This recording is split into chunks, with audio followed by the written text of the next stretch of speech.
हद को। माँ मोदी जैसा नेता हर बार मिले भारत को। माँ मोदी जैसा नेता हर बार मिले भारत को।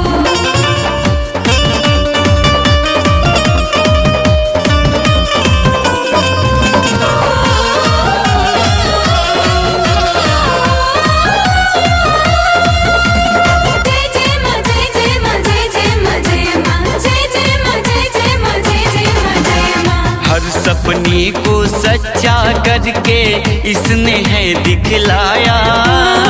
सबको धूल चटाती मैया जिसने आँख दिखाया। हर सपने को सच्चा करके इसने है दिखलाया। सबको धूल चटाती मैया जिसने आँख दिखाया। दुश्मन है मायूसी पड़ा हो,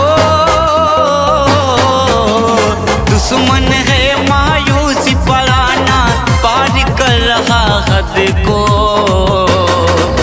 माँ मोदी जैसा नेता हर बार मिले भारत को। माँ मोदी जैसा नेता हर बार मिले भारत को।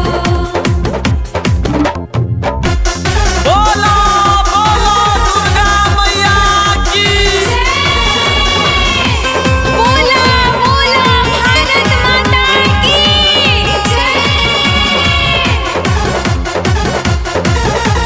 शेरा वाली जोता वाली मेहरा वाली जय माँ। जय माँ। लाल कोई शहीद न हो अब कृपा बरसा दो। पत्नी का सिंदूर ना उजड़े माँ का लाज बचा दो। लाल कोई शहीद न हो अब कृपा बरसा दो।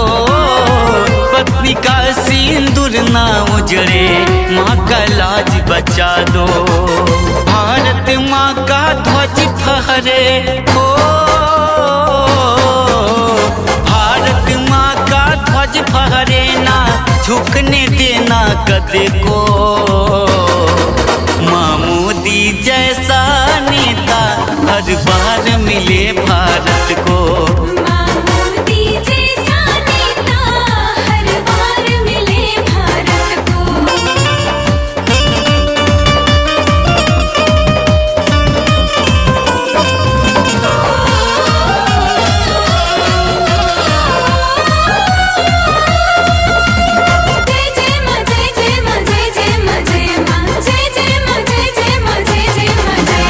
हे अन्नपूर्णा अन्न बिना कोई ना भूखा सोए।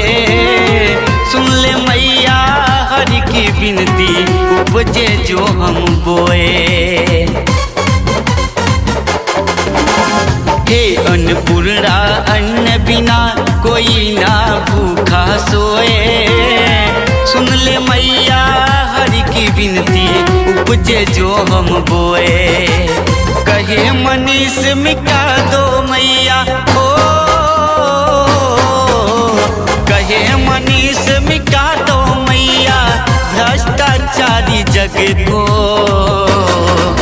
माँ मोदी जैसा नेता हर बार मिले भारत